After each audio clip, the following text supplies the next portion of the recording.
So if we get lots of 404 errors in our audit, can you find all of those pages if you're on a WordPress site, can you look through the pages and posts and find all of those still in the database there, or are those hidden in freaky places sometimes? So they should be, this is famous should. So where they should be under posts or pages. Yeah. Now, certain websites, they might use custom post types. So they might have one, like Michelle, on your site, you have like clients, services, students, like different post types. So it's a post, but it's a very specific one that's called student or service. And sometimes you'll have those, but they should all be there. And definitely if they're not there, then that is a good sign to set up a 301 redirect. And then that will fix your 404, because basically you're saying, oh, that page no longer exists. You can find the same content here. And then you're just directing them to a page that would replace that one. Okay, so you either want to delete the abandoned page or redirect it. Yeah. The big one that we'll get into more with this when we go to do some implementation stuff is a Search Console in the coverage tab will tell you. So sometimes what Screaming Frog says when they say a 404 and what Google Search Console says are not always the same. They're usually really close, but not always. We have had ones where they like find pages that are like long been deleted and we don't know how they found them. Oh, yeah. In Search Console, you'll look and be like, I got 10 clicks on one day, and you go to that day and they're like 2. And you're like, but I don't get it. And what's happening? It took us a while to figure it out. Google Business Profiles eating the clicks from Google Search Console because it doesn't record that. They're not eating the clicks. They're just, they're not tracking them in the Search Console, because Search Console is only concerned with what is in the search results. They don't care about the knowledge panel, even though they will count that as a click. They don't know how to distinguish those parts. The outcome is that sometimes it's confusing and yes, silly. And the knowledge panel is the like 0-click place where they'll find information? Yeah, so the Google Business Profile class, I think number 4, maybe 4, 5, 6. That class will tell you everything you need to know about. It is this guy on the right-hand side here. Is this one specific to Google My Business? Oh, we should do the go-to productions, because that's the weird one that somehow has.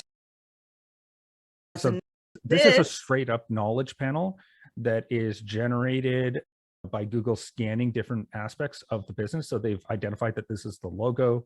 They've identified this is the name. This is the URL where the headquarters is. Can you click on that name and try to get it off again, Ross? Yeah, I'll do that after the sec. I just want to click the feedback and you'd say, this is not right. And it'll never change it. And it'll be really frustrating. Yeah. And these guys actually have 2, which is very unusual. They have their Google My Business as well as their knowledge panel. So they technically have both. Which is kind of cool. Yeah, it's cool. It's definitely, we've never seen it before. It's very rare that someone has something that would show up with this. And it's because they have things like awards. And so they have founders. And so that kind of makes it a little more like who are worthy. It's a kind of a weird term to use, but that's how they would, Google would view it. And then this one is the one we have full control over through Google My Business. Yeah. And so that's the knowledge panel / Google Business Profile for local businesses. So that's site dot and then your website to bring up that doesn't work for our website.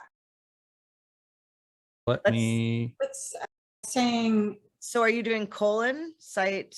Oh, is it colon? Yeah, site colon. So basically what you're saying is I want to use the site operator and then you site colon. So now it knows, okay, that's the end of the now you're going to put in the argument of what you want to be searching. Okay. So the Google sheet from last class, spying on your competition, there's a tab in there that says site operators. They do change over time. The main one I use is the file type PDF, but like doing the site operator, just looking up the site or keywords and titles, things like that. It's fun. And I think in our first class, there was that other class I shared from Google, the secret searching class. If you haven't taken it yet, you'll be an expert searcher after that section there. It's a highlighted section that you learn. But this is good stuff to know. This is how we learn everything now. Yeah. So this one, you can see that we've got title changes because they're too long for them. So they do the little ... And that's called truncated. Yeah. And they got it in the description too. Yeah, but they don't. I thought they said Okay, that hey, look at that. There's quotation marks. Those usually aren't good in a meta description. Anyway, so this is what we do when we do audits. We dig and dig until we find the things that matter most and the things that matter the least. And we try to explain it to the client. And what we're trying to do is get more traffic, get more impressions, get more clicks to the site. And then we work on converting those into whatever customer clients our clients are looking for. So that's the goal. SEO, then conversion rate optimization, right? That's what we're helping clients with, even if they don't know it. So yeah. And one other thing specific to this search that you will want to keep an eye out for, Michelle, is that you have 2,261 pages or URLs that were indexed. That seems that's like a quite lot. a bit. Yeah, so that's definitely one. The one that we showed you at the start, the Craig McKenzie, we found 32,000 URLs in the Screaming Frog audit. So I'm going to guess there's a fair bit of them that are category pages and other things like that just get generated. So that's definitely one thing to keep in mind is we'll look at this in Search Console because like once you have this number, then you go to the, I haven't verified yours, but I'm just going to pick one at random. Let's go back to Mr. Coastal Power Vacuum. And we want to go to the coverage tab here on the left-hand side under index. And then what you want to do is see how many, you don't care about excluded because they're excluded. It's good for Google to know that they exist, but those are like your admin sections, anything you have under no follow, but this is valid. So this is important for us because submitted in index, but not submitted by sitemap. So that's one where you might want to take a look to make sure you can click in and then see what these ones say. And so that's definitely one where you want to see that. The big thing why I'm bringing this up is you want to see how many pages are valid or valid with a warning that and compare that to the number you get in the search results. And if and you'll also see the 404 pages there too, right? And you'll see the 404s or 500s that'll also show up there. And yeah, this is just a way that you guys can find out like, oh, is Google indexing a whole ton more pages that they're not even telling me about in Search Console, which can happen. Then yeah, you want to find out those things. And so these are all things to keep in mind when you're starting to figure out what's going on with the site. Does Google index? Oh, go on. Sorry, I just saw something I want to look at again. Does Google index like private member pages? Good Like question. That is where remember how I was talking about that no index at the start? Those should be all labeled with the no index and are generally done automatically by whoever created the plugin that's like a sign in. Anything that's requires a user to log in, you're behind a paywall, anything like that, they're generally no indexed. Or that how would I put it? There's some like news websites that do a little trick where they do let you index them and let you go see them, and then they get hit with the paywall.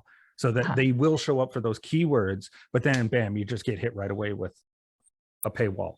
And yeah, so that's one to keep in mind. But generally anything that requires like a user login, the Kajabi class, anything like that, all those are not getting indexed. That's just not happening.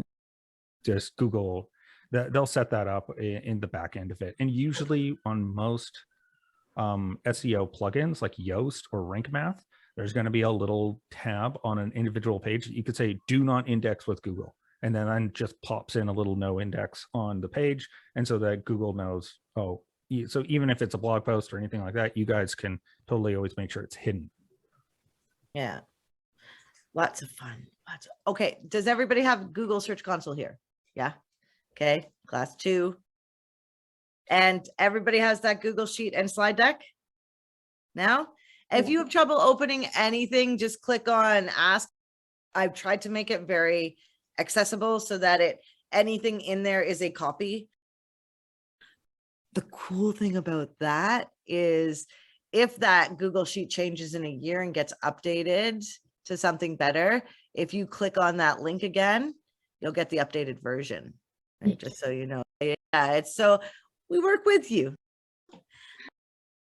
And so you're all going to try this, right? This is because we're so just do me the favor, because we are changed how we're teaching. And this class would have been like, and don't worry, you'll get it, image optimization class, right? Like it would have been maybe a little drier, informative. And the way we're doing this now, you just saw that image alt tags and the size of an image matters. So it's so much fun to go dig around and find the problems.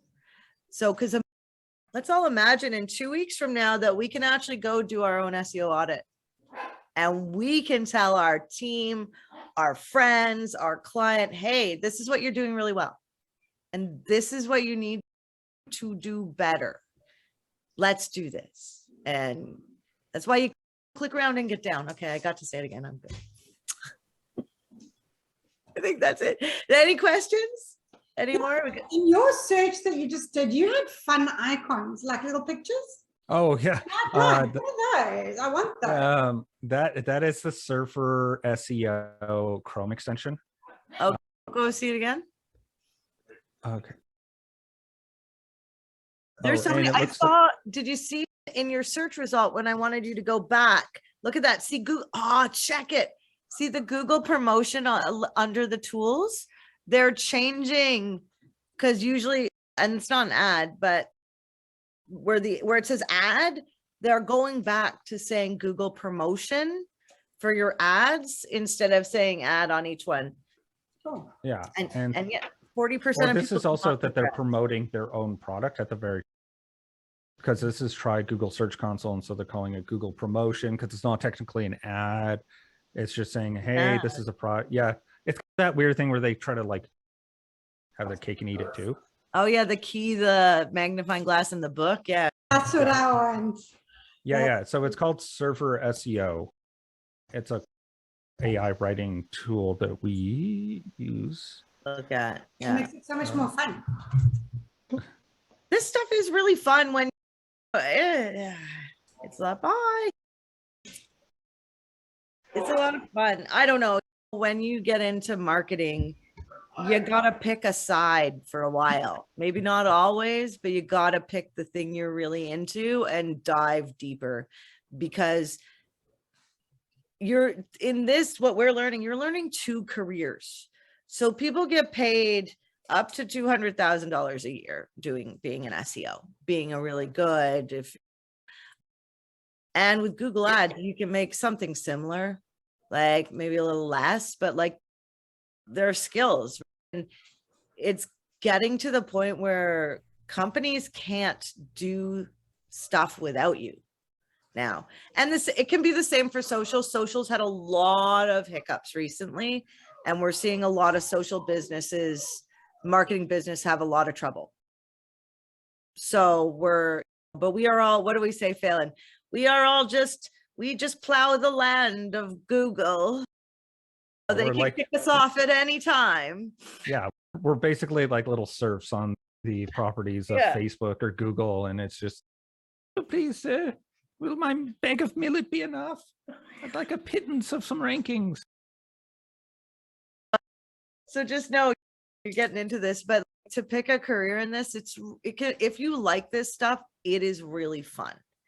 If it's like scraping nails on a chalkboard, this might not be for you. There's a lot of clicking and a lot of breaking and a lot of, I don't get it. But then that light bulb goes off and you're like, and it's always all about the search engine results pages. That's all you need to know. Yeah. You guys make it so much fun. I love your attitude. It's so great. Thanks. We really do enjoy what we do. We just want people to be able to have the same type of lifestyle that we got, because we moved out of Vancouver, we had a little condo. We now have a 4-bedroom house with a pool, and we both have careers in other things before that contributed to what we do now. But there's no school that teaches this that I have come across. There's cool people that do neat stuff, and you have to follow like people you like. So Search Engine Journal, and oh, what is the Barry Schwartz, Barry Schwartz, Search Engine Land, Paul Mule. So these are your new heroes. John Mueller. Paul. I want him to be Paul now. Anyway, so that's it. So try them. Try the audit. Because, and then come back with your questions. So Tuesday, we're going to meet, lots of questions. Tell everybody about this amazing class. And we will see you next week. Okay. Bye. Bye. Thank you.